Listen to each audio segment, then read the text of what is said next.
Hello, good day mga boss. Joy ulit ng DIY ko Rips. So, ito na yung update no sa ginagawa natin BILED projector, no.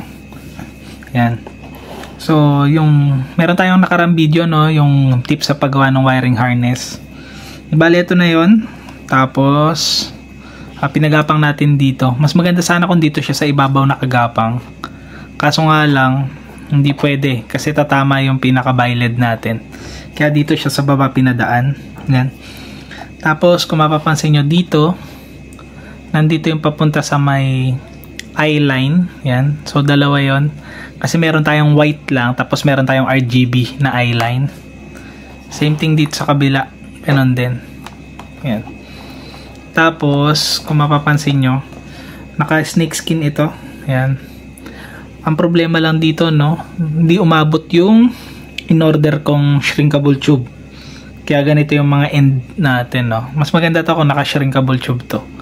Yan. So, ang ginamit ko dyan is yung cloth tape. Yan. So, okay naman din yun. Makapit naman yun. Yan. Tapos, dito. Yan. Papunta doon sa module ng ating RGB. Yan.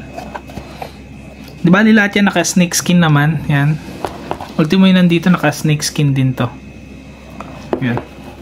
Tapos kung mapapansin nyo, tatlo yung relay natin. Ito para sa low beam, para sa high beam. Ito naman yung parang back to stock na tinatawag ng iba. Para kung gusto nyo all white lang yung ilaw, pwede. Kung gusto nyo naka-RGB, pwede rin. Ito yun. Tapos socket type na siya lahat. Yan. Ito yung socket para doon sa ating Demon Eye pati sa shroud. Ito naman yung para sa BILED. Yan. So, hindi ko alam, no, kung okay na ba sa inyo yung ganitong klase ng wiring. Kung malinis na ba yan o hindi. Isa lang masasabi ko, meron ako nakitang mga nagbabiled na meron kayong makikita yung mga wire yung nakaikot-ikot tapos para nakapulupot.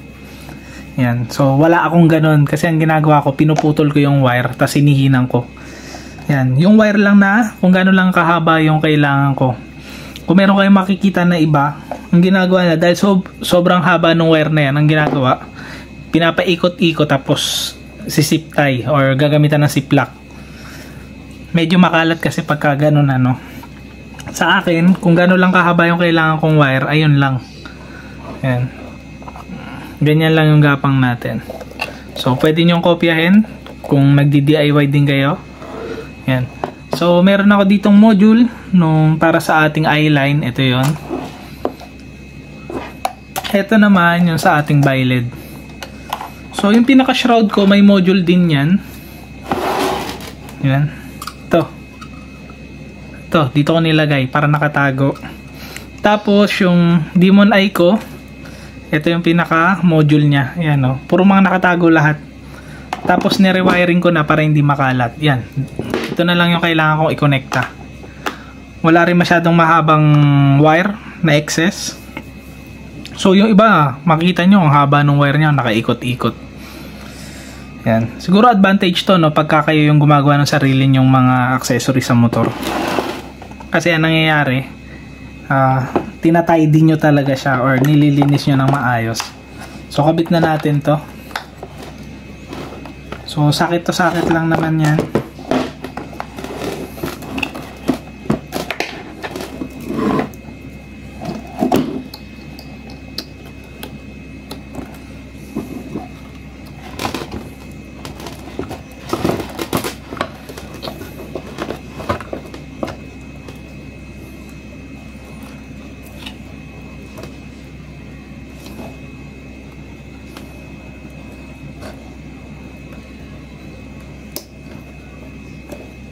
Yan.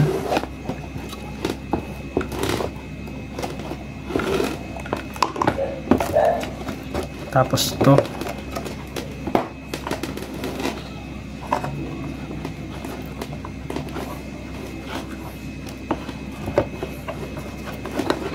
Yan. So, meron nga pala nag-comment dati dun sa video natin, no? Yung nagkabit tayo na itong pivot. Sabi dapat daw bisagra yung ginamit natin para naaangat baba. Actually, ito naangat baba din yan. Ayan, no? Gumagalaw-galaw, oh. Yan. Pero, pwede sana tayong gumawa ng automatic na adjuster nung ating headlight. Para bias switch na lang. Kaso nga lang nakakalatan na ako. So ayoko na masyado magpagapang na marami pang wire. So ito na lang muna yung ginawa natin. So manual adjuster lang yan sa likod. Ito. Dito lang siya muna ina-adjust. Na-adjust yan. Naangat baba. Yan. Tapos kung makikita nyo naman yung sa likod, ito lang yan. Yan. So ito yung sa stock. Ito yung dun sa additional natin ng mga wirings. So kailangan ko pa tong gamitan ng panibagong mga wire. So kailangan ito ng supply ng signal light, ng negative at saka ng positive. Yan. Pero kung halimbawa manawa na kayo sa BiLED nyo, pwede nyo ibalik yung stock nyo. So wala magiging problema. Karamihan kasi no, pagka nagpa-wiring kayo, pagka ginalaw na yung harness nung motor nyo dahil nagpa-BiLED kayo, hindi nyo na pwedeng ibalik yung stock na headlight kasi napalitan na yung mga wirings. Pero ito, pagka ayaw nyo na mag-BiLED, pwede nyo ibalik yung stock na headlight. Yan, sa way ng pagwa-wiring na ginawa ko. Yan. So ito is update lang dito sa ating ginagawang BiLED, and pinakita ko lang sa inyo yung mga wirings na pinaglalagay natin and kung paano natin siya pinwesto para maging malinis. So hindi ko alam kung pasado na to sa inyo para sa beginner. So beginner ako sa pag-install nito or pagkakabit ng BiLED. Hindi ko alam kung makakasabay tayo dun sa mga matagal na nagkakabit ano. Yan. Etong pinaka DRL natin or yung eyeline natin yung nilalagay dito. Hindi ko pa muna siya ikakabit. Yan no.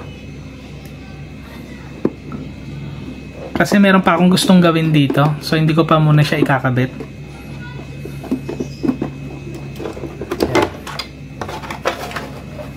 So ito na lang muna. Yan. Yan. So okay na humusga kung pwede na bang pagtiyagaan. So tapusin na natin tong video na to. No? Ingat kayong lahat. Ride safe. God bless.